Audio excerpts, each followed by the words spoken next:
Has been able to avail itself of some pretty decent training that the federal government made available, the Chemical Warfare Improved Response Program.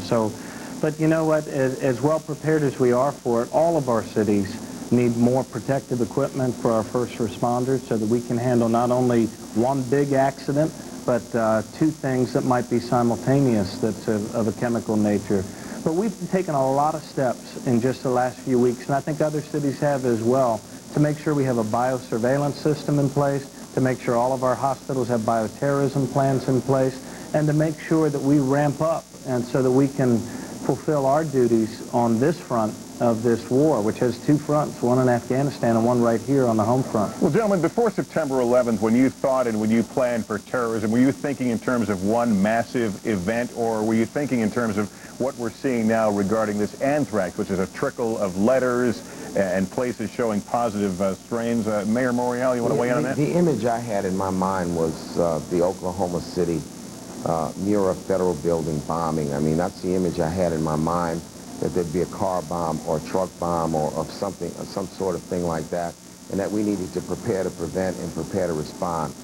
There has been a number of initiatives that were started in the Clinton administration with respect to preparation for weapons of mass destruction and chemical warfare, but I don't think anyone anticipated that you'd have anthrax being mailed anonymously to prominent individuals that would affect not only the people to whom it was mailed, but perhaps even people who came into contact with it in postal situations. So, you know, one of the things we're doing here at this conference is trying to learn, trying to understand better what should we prepare for, what steps should we take, what are the best practices that we can employ, because we as mayors are on the front line and we must be prepared. Mayor O'Malley, let's talk about threats. I know already in all this you have had to deal with a threat to your city, and there comes the question, man, what do you tell the public? When do you tell the public? How difficult is the decision? Have you figured out a policy as to how you'll deal as threats come your way? Yeah, I tell you, it wasn't terribly difficult. We got a threat that was a little more specific than some of the global or continental threats that we've heard about, and it was that our city might be subject of an anthrax attack on a certain date and time. And knowing that information, and we were grateful to get that from the FBI, even knowing that it was raw intelligence, that it hadn't been fully analyzed, and that the credibility of it hadn't been fully assessed, we took all the prudent measures that any citizen would expect their local government to take. You know, notifying our private security partners at the hotels and the big buildings and large institutions. And then we went public right away. And the reason we went public with it right away was because we didn't want the wrong information getting out through third or fourth parties, or my brother Bob, who knows a guy named Buck that works for the security company at, you know, whatever the hotel is. And our people handled it fine. You know, there was no panicked evacuation. We're all plenty scared. We don't need to be ignorant on top of it. So we've made some great strides, and our people understand that we will do everything in our power to safeguard their lives. And since that time, we also have a biosurveillance network set up so that we identify the symptoms at emergency rooms that our paramedics see, the over-the-counter pharmaceuticals. So in case there were some sort of more discreet attack, we would have been seeing those symptoms most likely by now. And people are generally assured by that. I think what we have to guard against is panicking people with bad information. People are very, very smart. They will make individual decisions about their own lives. But I think it's our obligation in government to inform them. And the best inoculum to panic is information, and that's what we're doing here with the Conference of Mayors. Well, gentlemen, your citizens are depending on you. We certainly hope you get the tools you need to fight terrorism. Thank you so much for joining us, Mayor Mark Morial and Mayor Martin O'Malley. Thanks, Leston. Thanks. The U.S. government has come under strong criticism for not reacting in the same way to possible anthrax exposures at post offices as it did on Capitol Hill. The big question, did the government give better treatment, more proactive treatment to lawmakers than to postal workers? This evening, Brian Williams spoke with Health and Human Services Secretary Tommy Thompson and asked him about the government's handling of the anthrax cases. This is really new science. Nobody's ever dealt with anthrax before in America to the extent that it is being dealt with right now. We've seen naturally occurring anthrax one every year maybe, or not even that frequently. Now we have somebody deliberately or some individuals or some segment that is really trying to damage America. And we've never dealt with this. So maybe our science is not as far advanced as we should be. But what we're trying to do now, if in fact any mail department, any handling department enters any mail and we have some anthrax that goes through there, we're going to go in there immediately. We're going to have every individual go through a medical response and be able to be tested. And if there's any indication whatsoever that there's any kind of anthrax, we will start placing those individuals on antibiotics. And I think if we would have known more, we would have been more aggressive. We're being really aggressive now, and we're going to continue to be more aggressive in the future. Secretary Tommy Thompson earlier this evening with Brian Williams. And so the Postal Service now dealing with the new reality, the new threat of anthrax by offering new ways to protect its employees and looking at new ways to sanitize the mail. Our report on the mail tonight from NBC News correspondent Robert Hager. First, is all the mail safe? The Postmaster General was asked if he could be sure. I can't offer a guarantee. There are no guarantees in life. Later in the day, White House spokesman Ari Fleischer tries to temper the remarks some. People should feel safe opening their mail. People should also be alert. As for irradiation, it's now used to treat fruit and meat or sterilize hospital instruments by shooting radioactive beams through them. To treat mail would require beams several 100,000 times stronger than an X-ray, but would not make the mail radioactive. The devices cost more than $1 million each.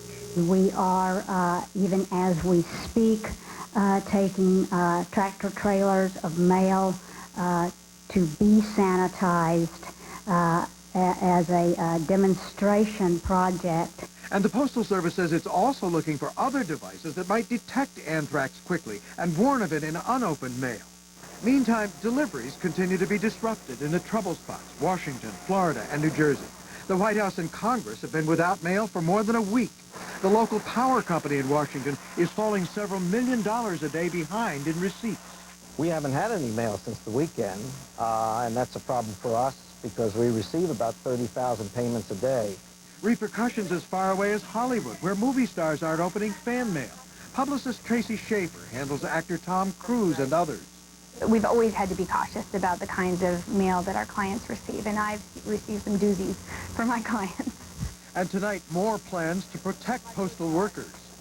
Tonight, the post office is rushing to stockpile 500,000 pairs of gloves and special masks, too, by the weekend to offer as optional equipment after a CDC recommendation that all frontline postal workers ought to be wearing them. Robert Hager, NBC News, Washington.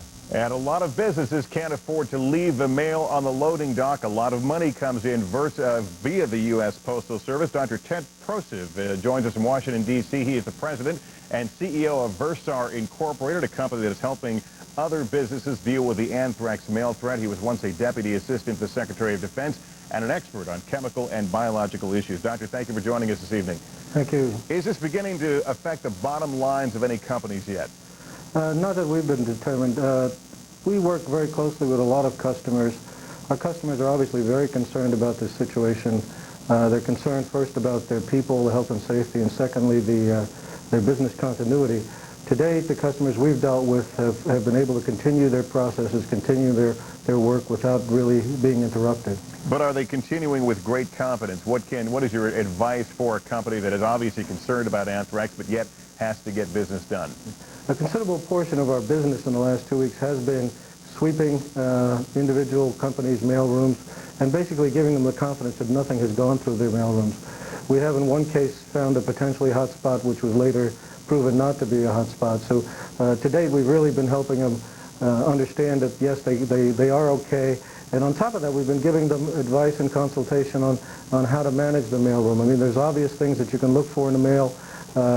Packages, obviously, that don't have return addresses, that maybe too thick, may have too much postage on them. We have given them packages where if they do find a piece of suspect mail, they can package it up, we'll pick it up, we'll do an analysis on it.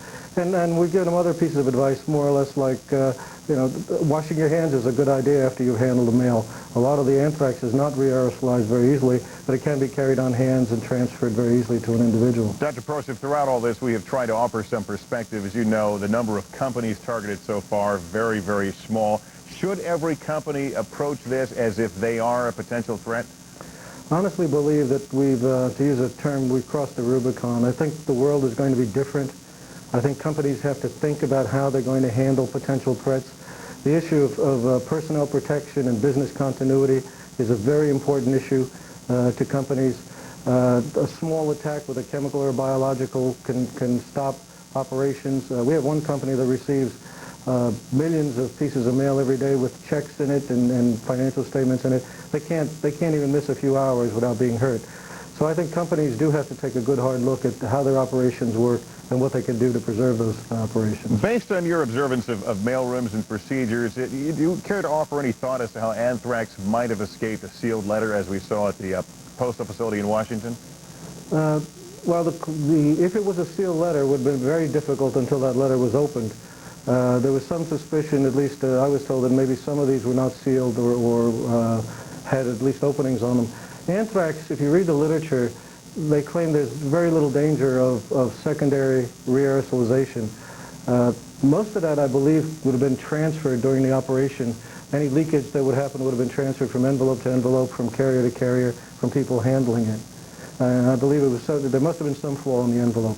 Robert Hager, in his story a moment ago, noted that the Postal Service will be irradiating letters, very expensive equipment. Have any of your clients been looking at ways to actually sanitize the mail they receive? Yes, and unfortunately there are no good ways. We've gotten some experts to work with us. The primary methodology for getting rid of anthrax has been fumigating it with formaldehyde. Formaldehyde being an organic compound which we could get into all kinds of cracks and crevices and into ductwork and be fairly aggressive in chasing down the anthrax. The problem is formaldehyde is a potential carcinogen, and EPA has a difficult time approving that kind of operation.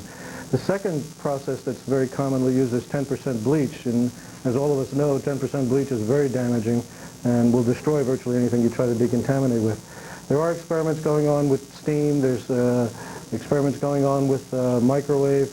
To date, every situation is different, and every customer has to decide how he wants to do it. Dr. Prosit, we thank you for taking the time and joining us this evening.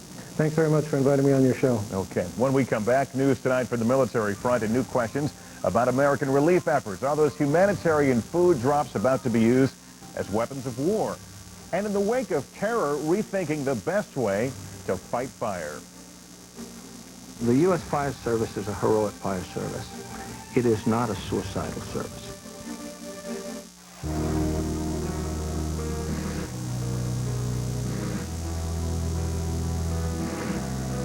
It is skin anthrax that we have been hearing so much about. President Bush says the Chinese will help on two fronts. There's a lot of delicate diplomacy. Taliban remains defiant. My bullets fired into crowds at other demonstrations in Pakistan. The longer it goes on, the greater the tensions develop. It really is tough to see any end to this conflict right now.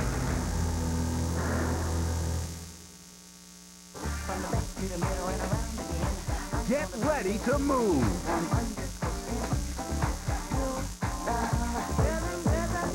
It's time to submit to the rhythm with Pulse. 2 CDs or 2 cassettes of non-stop throbbing energy.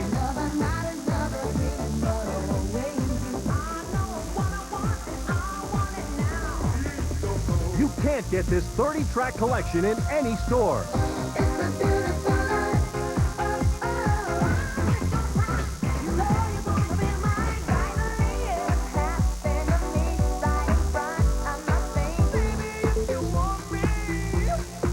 You can order this collection online at MusicSpace.com.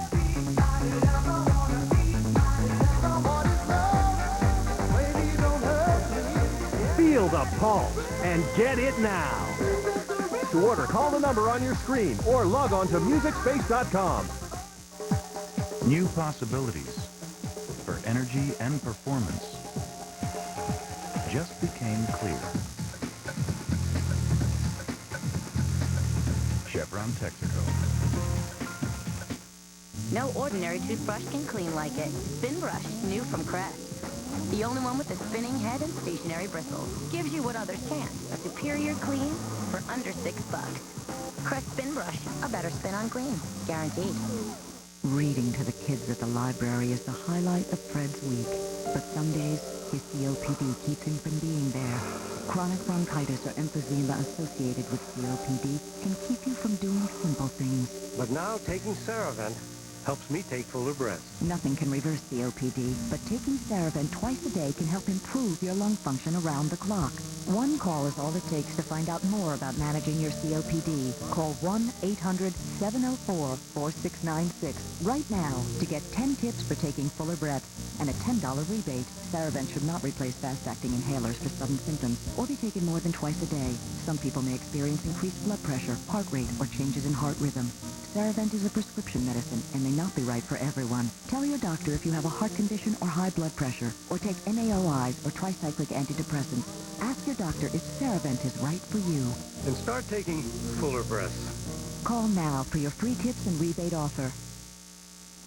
The war of bullets and bombs in Afghanistan is also a war of words between the Pentagon and the Taliban. The Pentagon now concerned that the Taliban may move the humanitarian supplies and use them against the U.S. Our report from NBC News Pentagon correspondent Jim Miklaszewski. In this exclusive NBC video, an American C-17 airdrops more than 30,000 rations of humanitarian food to Afghan refugees on the ground below. Nearly 800,000 rations have been dropped since the start of the war. But in a chilling accusation, the Pentagon claims today the Taliban is apparently preparing to poison some of these food supplies, then blame any subsequent deaths on the U.S. It's just beyond our comprehension that we would consider poisoning a food source. The Taliban has collected many of the food packets off the ground and publicly claims that food's been poisoned. The Pentagon warns Afghan refugees not to accept any food aid from the Taliban. If it comes from that source, I would be very suspect. The Pentagon is also fighting the propaganda war on a different front, denying Taliban claims that American bombs have killed more than 1,000 innocent civilians. It is the Taliban regime that not only tells untruths about the casualty situation inside Afghanistan, but further limits our ability to provide the humanitarian assistance to that country. American warplanes continue to pound military targets throughout Afghanistan today, but the Taliban forces are not giving in. They are proven to be tough warriors. They're also digging in, occupying school dormitories in cities, putting tanks and helicopters in civilian neighborhoods. Military officials predict it may ultimately take American troops on the ground, fighting in the streets to topple the Taliban. And Pentagon officials say they're surprised at just how determined the Taliban is to hold on to power. Another sign this war may drag on for a long time. Jim Miklaszewski, NBC News, the Pentagon. And for those caught in the middle, the Afghan people caught between the Taliban and the U.S., those bombs and the food dropping from the sky are mixed and confusing signals at times. Our report from NBC News correspondent Keith Miller. Inside Afghanistan, defiance and outrage. This school teacher leading his students in a chant, death to America, death to Pakistan. The event may have been staged for our camera, but the sentiment appears genuine. All this taking place 35 miles from Jalalabad, a frequent target in America's air war. A war that is being fought on many fronts. On the border with Pakistan, there's a battle to be humane. Tons of wheat donated by the United States and medical supplies. Afghan Dr. Abdul Rahman is in a hurry to get back to work. He's here to escort emergency supplies to his hospital in Jalalabad. The situation has been changed because the military posts and the military people and the artillery is moving from one place to another. With the Taliban apparently on the run from American bombs, Dr. Rahman says civilians are taking hits. The numbers cannot be independently verified, but in the village of Karum, there are no houses still standing. Tor Mohammed says 5 members of his family were killed by explosions from the sky. Previously, we thought that Americans were friends. But seems like these have changed his perception. The doctor now believes America is the enemy. Even the food drops by the U.S. Air Force are apparently not helping to win the hearts of the Afghan people. The hungry people can use them. But maybe we have doubts that maybe there will be some poison in that or something, infection in that or something like that. Dr. Rahman says most Afghans did not want to risk their lives to protect Osama bin Laden. But he says the bombing has changed all that. We are the sons and brothers of Osama bin Laden in this case. As the convoy pulls out, a chilling wish from the Afghan doctor. We hope that this fighting will go to Third World War. 49 trucks loaded with American emergency relief. Aid transported with hate. Keith Miller, NBC News, Islamabad. And the perceptions of those on the ground critical to the U.S. war effort. Here to talk more about that, Major Andy Messing. He joins us this evening. He's a retired U.S. Army Special Operations soldier and an NBC News analyst. Major, thanks for being with us. Thank you. Can the U.S. defeat the Taliban without having the support, winning the hearts and minds of the Afghan people? Well, that's an obvious answer. No, they can't. And how do you do that? I think it's more than dropping food from airplanes. All right, at 15,000 feet, yeah. I mean, we've dropped 800,000 packets, more or less, maybe 750,000, 800,000 packets for refugees that are somewhere estimated between 7 and 8 million. No, we have to make a major effort, and this was brought up in a meeting that I attended with Secretary Rumsfeld 3 weeks ago. And we have to make a major effort to start helping those Afghans, especially the innocent Afghans that are pushed away from the combat zones in the border areas like Pakistan, which are pressuring Pakistan. We have to make a major effort right now to get those people saved before winter closes in on them and takes out tens of thousands. So does this involve special operations troops trying to communicate to people that we're the good guys, Taliban bad guys? Yeah, how does that work? Psychological Operations Command has 3 components. They have the fist and they have the open hand. The open hand part is the civil affairs elements and the civic action elements. And they also have psychological component. And they should be fully engaged in especially the open hand portion of it right now, advising these refugees that there are certain sanctuary areas that we have to negotiate and maintain that they should go to where we can feed, clothe them, and take care of them during this arduous winter that's going to be coming up. We did it in Bosnia. We tried to do it in Somalia, and we should certainly be doing it in this particular situation, or else we're going to be responsible for tens of thousands of deaths. Even though it was the Taliban that started the refugee flow and the Northern Alliance fighting between themselves, we're going to be viewed as held responsible for it. So we might as well start acting on it right now. It's better to spend, instead of spending $500 million a day on bombing runs on defunct tanks, we should be doing this to help these poor refugees right now, and that'll get us a lot of traction in the Muslim world. Well, but of course the U.S. aim is to topple al-Qaeda, topple the Taliban, bring down Osama bin Laden. Is that part and parcel? Well, you feed a guy, or you feed a guy's daughter who's dying of starvation and give them medicine and clothe them and house them and stuff like this. They'll say, maybe I should tell them where this bad guy is. So you get a lot of traction when you help out people. Every time you use the open hand, it increases your security and gives you valuable intelligence information. So there's even a selfish reason why we should be doing it. What about the notion of trying to get the civilian, the local populace to rise up against the Taliban? That was the U.S. aim when the U.S. finished the war in the Gulf with the hope that Saddam Hussein would be toppled by his own people. It didn't work that way. Is there a more proactive thing the military can be doing in Afghanistan? Absolutely. Don't forget, this whole thing started with us helping bad guys fight bad guys, and now we're in the same situation, helping bad guys fight other bad guys, the Northern Alliance against the Taliban and Osama bin Laden's group.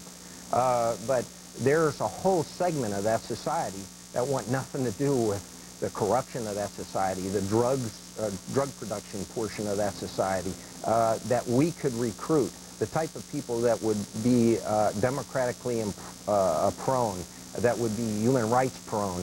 But it takes a long time. It could take a year. It could take 2 years.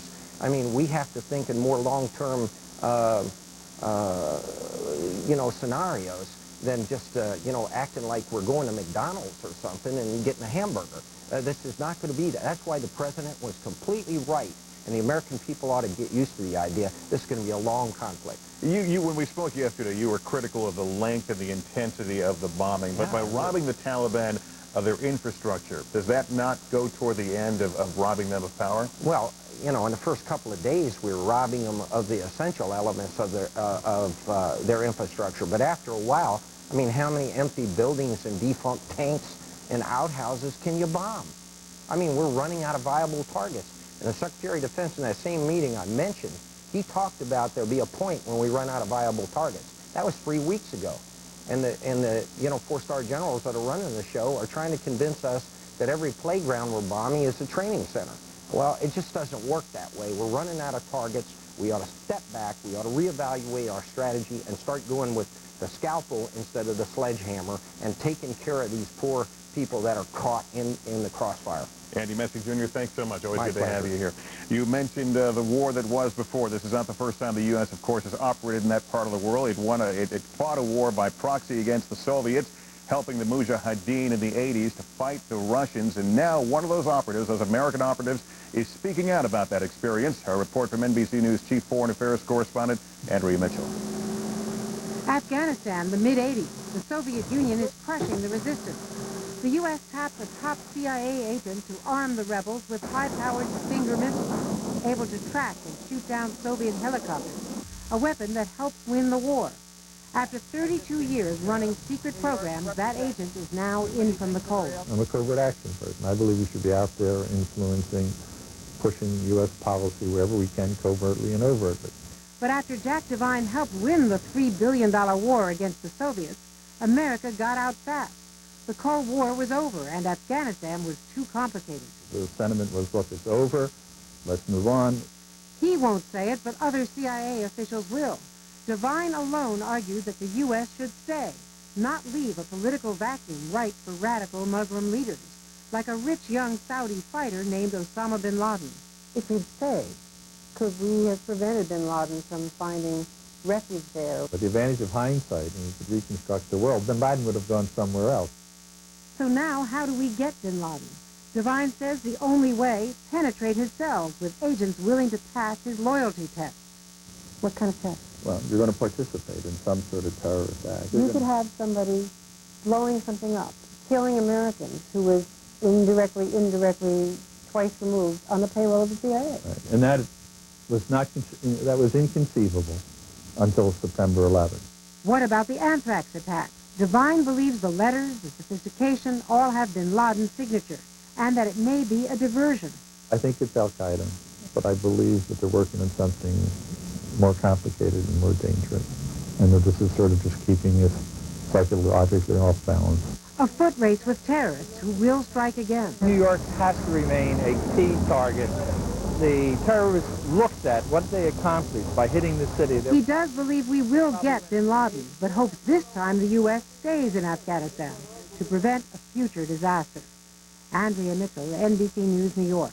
There's a lot more to tell you about this evening when we come back. What health officials are doing tonight to identify the victims in Lower Manhattan. Plus, how the attacks on September 11th could forever change the way firefighters go about their jobs. Yasser Arafat, Ariel Sharon, two leaders opposing dreams. MSNBC investigates Holy War, Holy Land, tomorrow at 10 on MSNBC. Sunday on a special MSNBC National Geographic Explorer.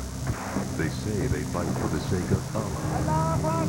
This is jihad, a holy war against the accused enemies of Islam. Martyrs are encouraged. Violence is inevitable.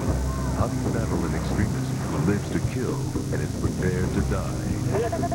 What Americans need to know about jihad, Afghanistan's holy war, Sunday at 8 on MSNBC.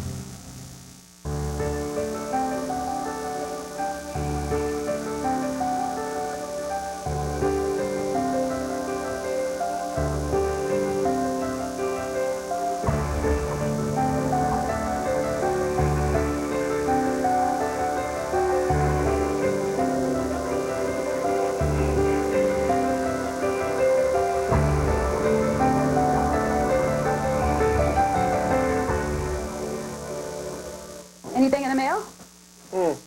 Junk. Hey, look at this. What? A credit card pre-approved. You know what that is? We already have a credit card. But it's pre-approved. What do you want? A trip to Bermuda? The Caymans? Yeah. Or a nice dinner out. You know what I want? A house. Using credit wisely is the first step toward owning a home. Call for the free guide on credit from the Fannie Mae Foundation and for a list of lenders and credit counselors. Just about everyone I know has battled with a stripped screw.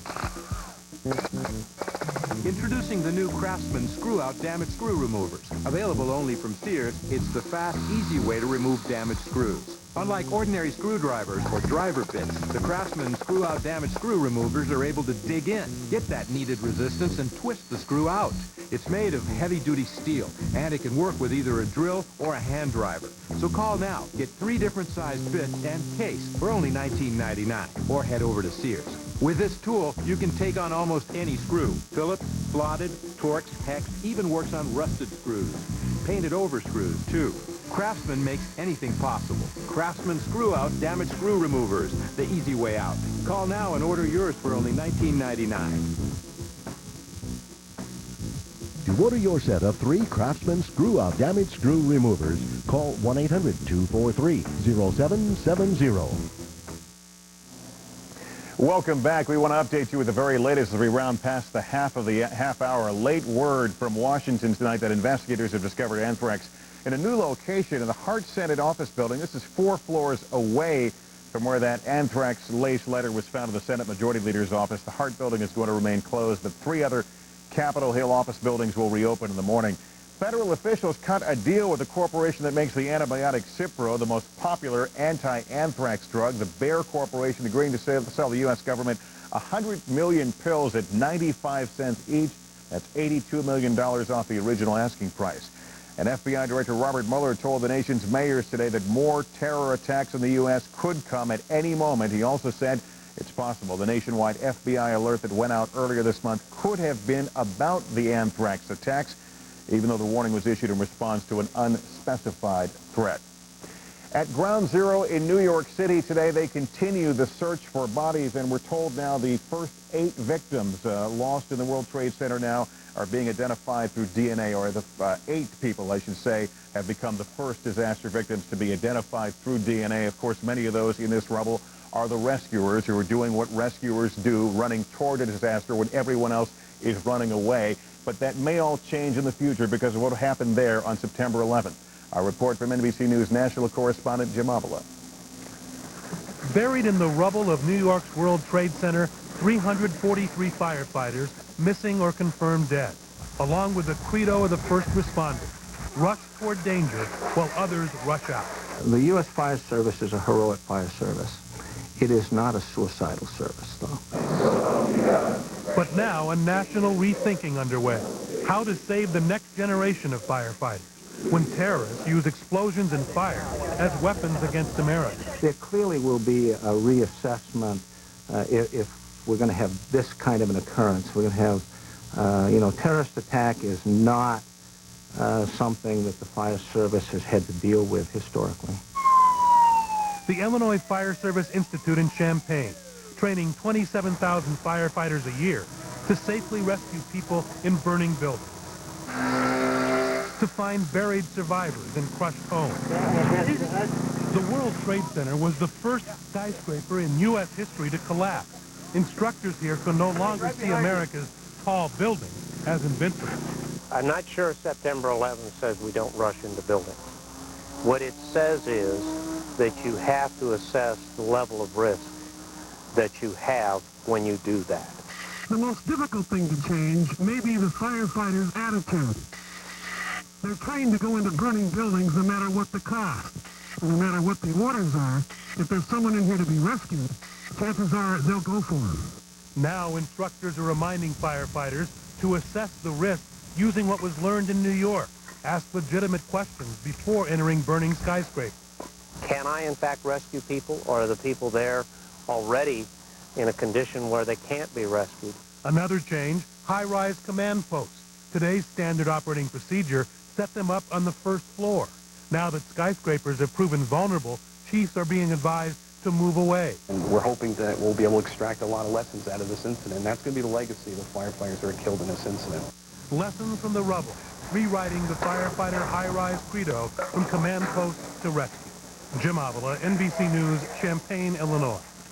The attacks of September 11th changing a lot of thinking, including the way Americans travel. When we come back, a closer look at one airport security measure passengers usually don't see. 6 weeks before one of the biggest games of my life, I felt a strange pain in my chest. What my doctor found was my toughest opponent yet. 3 of my arteries were more than 90% blocked. After recovering from surgery, lowering my high cholesterol became more important than football. Later, I was fortunate enough to coach my team in the biggest game of the season. That's the kind of play we need. Along with a healthy diet and regular exercise, taking Zocor every day helped significantly lower my total cholesterol. Zocor is a prescription medication and is not right for everyone, including women who are nursing, pregnant, or may become pregnant, or people with liver problems. Your doctor may do blood tests to check for liver problems, because serious side effects can result. Tell your doctor about any muscle pain or weakness you experience while on Zocor and about any medicines you are taking. When diet and exercise are not enough, talk to your doctor about Zocor. Take care of yourself. It's your future. Be there.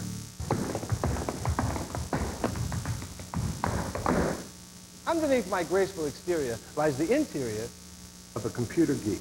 I mean, check out the camcorder and PowerBook I got at CompUSA. I can record myself dancing, then add effects and edit on the PowerBook until I've created a masterpiece.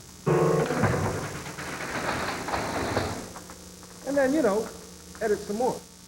Now buy any Apple computer at CompUSA and get an Epson printer free.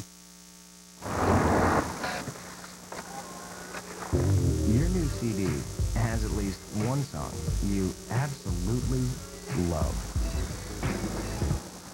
Several.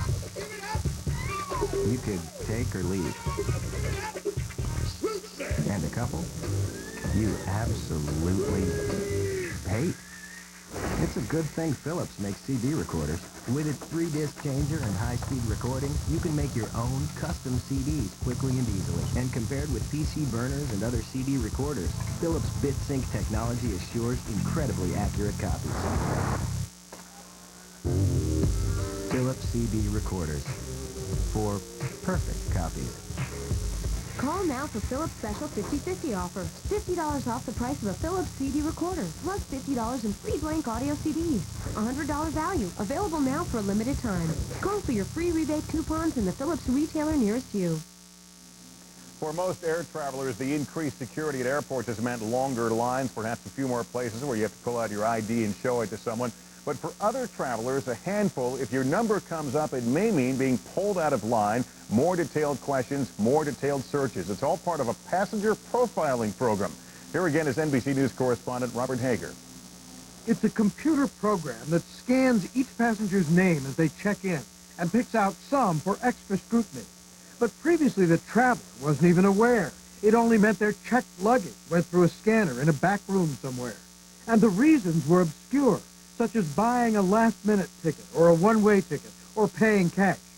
Because of opposition to racial profiling, the program ignored ethnicity or national origin, and incredibly did not even include the FBI's watch list of suspected terrorists.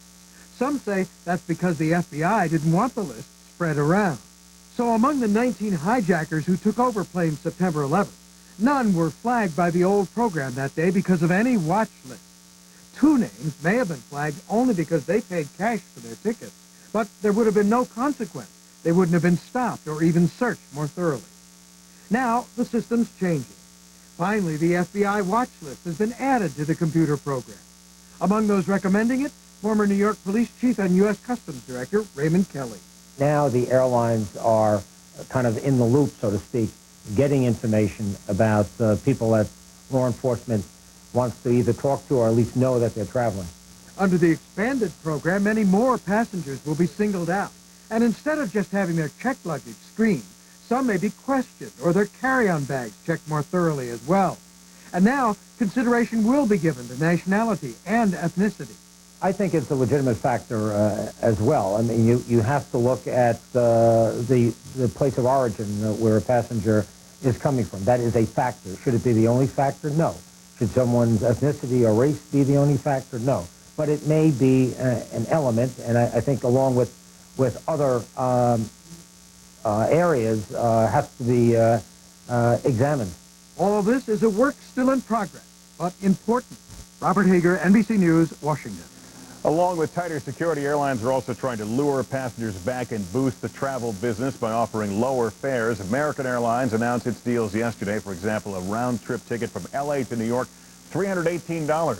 Other carriers that got on board today, Continental, Delta, Northwest, and United, which is offering round-trip flights from New York to London, starting at about $230. All of this, of course, trying to fill up those airplanes, but they've got a long way to go. In fact, a lot of airlines are now parking their planes. If you want to check out the state of the airline industry, you need to check out the desert in California. Our report from NBC News correspondent Shelley Smith. This is one of the busiest airports in the nation, except these planes aren't going anywhere. Continental, American, United, pick any airline. They are all parking planes in California's Mojave Desert. A sign jittery passengers are staying home. When you park it here, it doesn't cost them anything. It costs you $500 a month. They cost you that an hour to run the airplane. The airline think it's cheaper just to park the airplane than to fly it. At this airfield 100 miles south of Phoenix, they can't develop land fast enough to make room for the stream of jets arriving nearly every day. By the end of the year, the airlines plan to park more than 600 planes. That's 5 times more than they planned to mothball before the September 11th attack. For the traveling public, grounded planes mean fewer options at the airport. In Baltimore, U.S. Airways cuts 51 flights. In Orlando, Delta eliminates half. In Cleveland, Continental slashes 33 routes. Rapid City loses 5. And in California, 40% of United's flights gone. Older giants like the DC-10 or 747s are stored here. The engines wrapped and taped so they can be sold again to third world countries. It's been the worst in the 33 years I've been in the business. Every 10 years, it seems like it has a down cycle and it purges itself and it kind of cleans out. Airplanes get parked and employees get laid off and then you see it climb back up. Well, this is the trough that I have never experienced before. Business is so bad, word leaked out that United told its employees it would shut down if air travel didn't improve, despite a $5 billion federal bailout. The $5 billion was allocated to the top 25 or 30 airlines. And without that liquidity in the short run, we could have lost 5 or 6 of our top 10 airlines this year. Airlines like America West, which was teetering on the brink of bankruptcy, now with a $60 million shot in the arm, back in business. But aviation experts say a full recovery could take 2 years.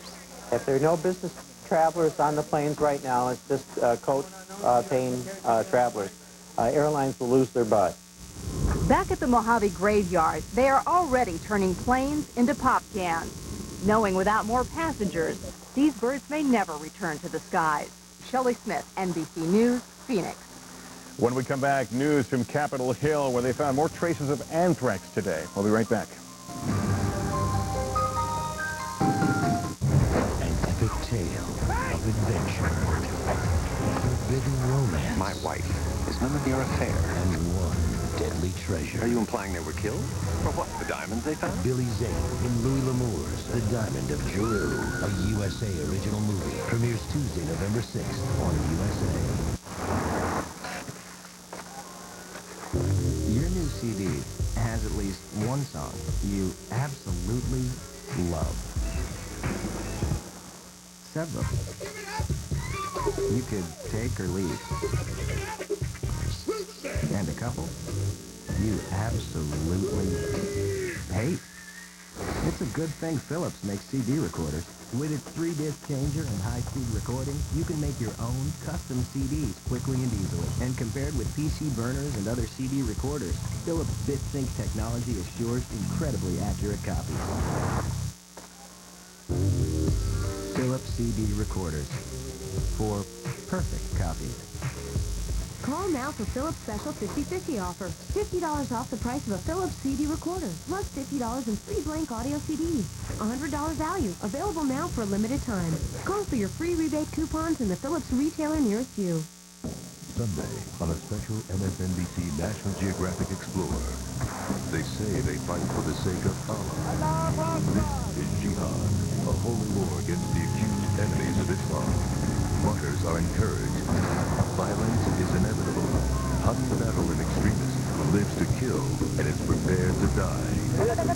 What Americans need to know about Jihad, Afghanistan's Holy War, Sunday at 8 on MSNBC. Combat is nothing new to these pilots. America is under attack now. This time, it's personal. Are you telling me that I should go out and buy a gas mask?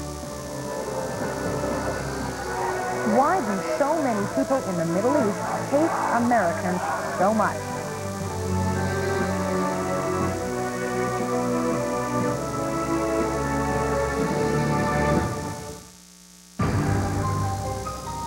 A look at the markets on this Wednesday evening. The Dow up 5.5 points, closing at 9,345. The S&P up a fraction. The NASDAQ gained 27 points today. The market's moving up despite job cuts announced today by a major U.S. retailer and a giant in the world of photography. Sears said it plans to cut 4,900 jobs over the next year and a half.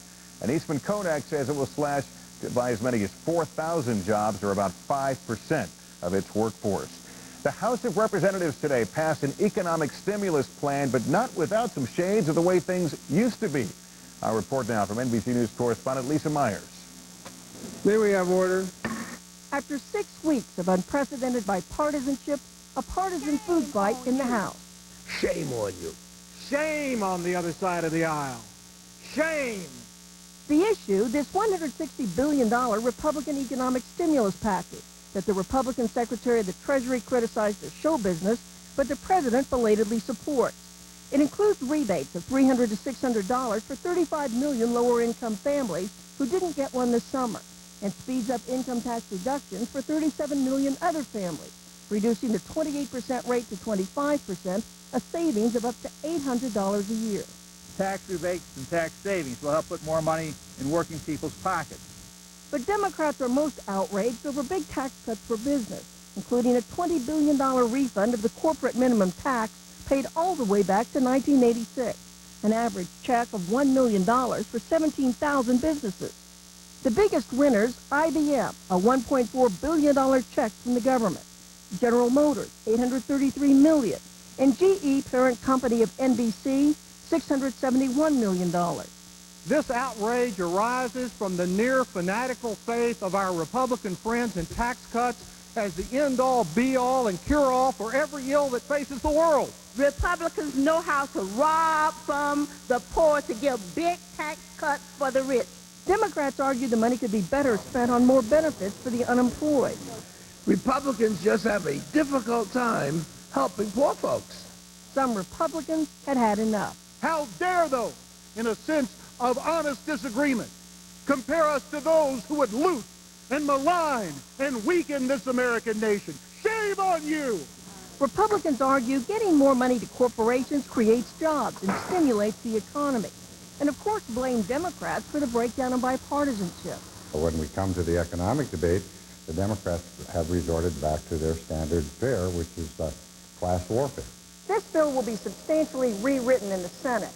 And privately, some Democrats and Republicans consider today's partisan bickering a welcome return to normalcy and a chance to vent. Lisa Myers, NBC News, the Capitol. With its own workers living under the threat of terrorism in the form of anthrax, the U.S. Postal Service today unveiled a stamp that is a tribute to the spirit of the United States after September 11th. It's called the United We Stand stamp. It is a 34-cent stamp. It goes on sale in Washington tomorrow. The purpose of pride and determination embodied in that stamp. We're back with more right after this. In and out. Good. Keep the victim calm. And 1, and 2, and 3. Okay, there you go. That's over 100 channels, sports, news, digital music. Installation's free, and it's only $31.99 a month.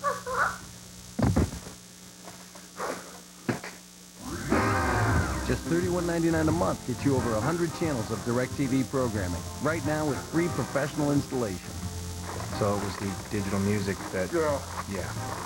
I wish I knew the name of the person who had the idea for this new magazine. It's called Lucky. The magazine about, guess what? Shopping. I want to hug this person and thank her, him, for making the most helpful, useful magazine anyone who shops could ever have. Lucky shops the designer showrooms, shops the fashion shows, shops the stores. They pick out only the great stuff, only the best looks, the best trends, and best of all, they tell you where you can buy everything you see. The store name, its location, phone number, or web address is always right by the photo of everything they show. And since Lucky doesn't ever sell anything themselves, you get their honest pick.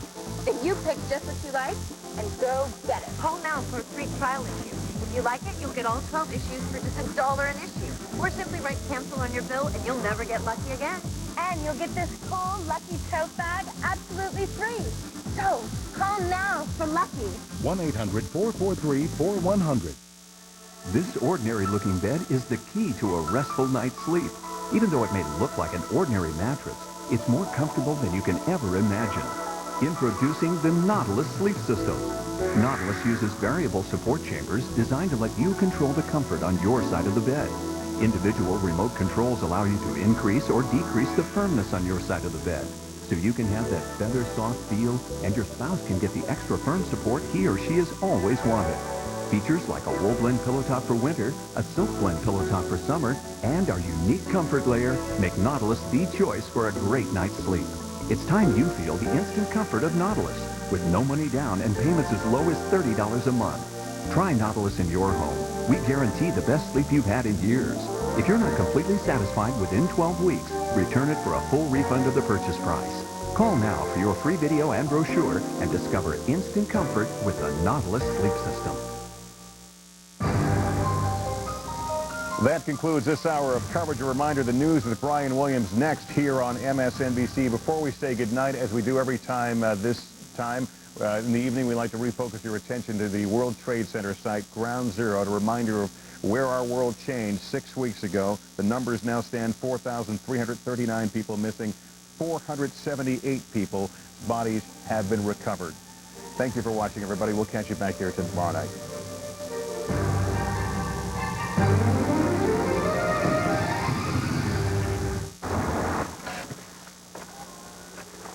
Your new CD has at least one song you absolutely love. Several. You could take or leave. And a couple you absolutely hate. It's a good thing Philips makes CD recorders.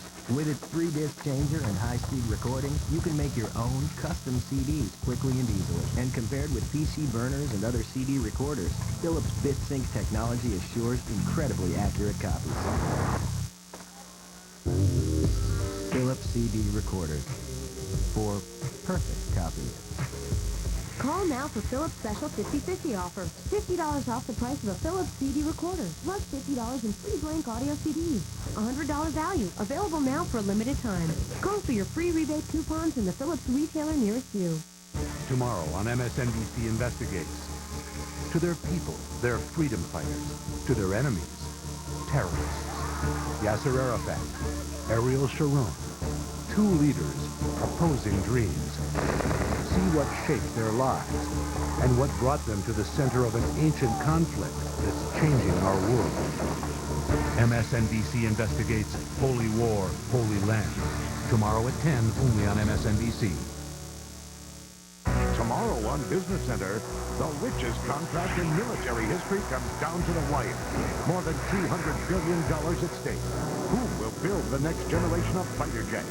And how long will it lift the bottom line for defense contractors? Tomorrow on CNBC Business Center at 6 p.m. Eastern. You're watching MSNBC.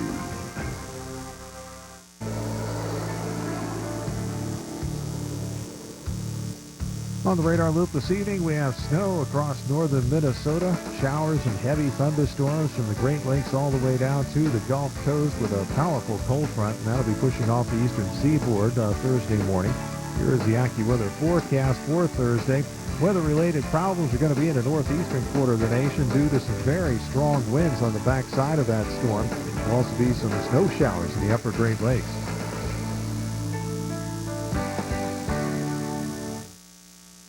The News with Brian Williams is brought to you by Morgan Stanley. On September 11th, this great land came under attack. And is still under attack as we speak. Anybody who puts poison in mail is a terrorist. The threat level remains very high. More attempts and possible attacks are a distinct possibility. We're in an environment they obviously are experts in, but we are prepared to take however long is required to bring the Taliban down. How will we know when we have been successful? How will we know when we have won? And we will have won when we are living in security again.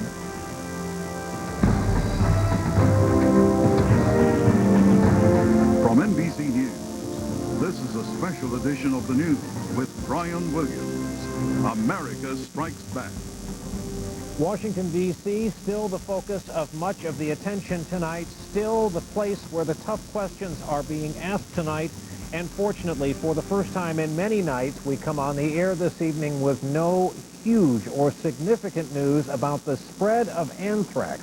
Simply, there is significant news about the hunt for its source. In a moment this evening, we'll be joined by the Secretary of Health and Human Services and by a leading member of Congress asking many of the questions in all of this. There is also an FBI warning of sorts tonight, and later on in this broadcast, a chilling prediction from a veteran intelligence officer. Let's begin with the very latest on the investigation. NBC News Justice correspondent Pete Williams live in our Washington newsroom. And Pete, as we heard at the top of the broadcast, the FBI director today saying the distinct possibility of another attack. Last night, the vice president saying we should proceed under the assumption of another attack. This while we're still trying to figure out where the attack in progress is coming from. Yes, we've gotten almost to the point, perhaps it's a good thing, but we've forgotten the reminders that came out right after the hijackings that it's likely not the last of these very devastating terrorist attacks, and so it came as something of a mild shock to again hear the FBI director remind us of that today on a day with another possible suspected case of skin anthrax, this in the newsroom of the New York Post. But it's now been more than a week since there have been any new confirmed cases of the most serious form of inhalation anthrax, as investigators try to figure out how the already infected postal workers got it. With Washington's main postal distribution center shut down and the city's mail sorted elsewhere, investigators find new indicators to suggest that more than just a letter to Senator Daschle may have gone through there. A senior official tells NBC News that a congressional mail sorter in the House recalls seeing a similar-looking letter, which may be among thousands on Capitol Hill yet to be delivered and now carefully checked by hazmat teams. And at a Washington area military facility where White House mail is screened, teams check stacks of mail held since after the September 11th hijackings for traces of anthrax. That is why we are looking at all of the mail that's been held since this happened. The FBI director today tells the nation's mayors that further terrorist attacks of any kind could come at any moment. And he says the nationwide FBI alert that went out 2 weeks ago based on a tip from an overseas source could have been a warning of the anthrax mailing. It is conceivable, although there is no evidence necessarily to support it, that the advent of the anthrax attacks is what this source was talking about. The FBI lab has yet to start analyzing the 3 known anthrax letters for fingerprints, DNA, and type of ink, as lab technicians work out the best way to decontaminate them without harming the evidence. One hopeful note from Florida, 73-year-old Ernesto Blanco, who worked at the newspaper offices in Boca Raton, hit last month by anthrax, is home today, more than 3 weeks after he came down with inhalation anthrax, impressing doctors with his recovery. He's a little lethargic, considering what he's been through, but overall, he looks great, and he feels good. The EPA says no anthrax spores have been found in the newspaper building's ventilation system, reducing the chances other employees were exposed. And officials tonight say a Pakistani man has died in U.S. custody. He was among the many, more than 900 now, who were rounded up in that massive nationwide dragnet after last month's hijacking. He was cleared of that, but held on other immigration violations. No word on the cause of death, Brian. Pete, let's back up for just a second to a point internal to your piece. So it was that Friday night 2 weeks ago when we were forced to say to all our viewers, good night, have a great weekend. Oh, and by the way, there's this FBI warning that further attacks may be imminent in the next couple of days. That was based on a foreign tip, and that could well have been about anthrax.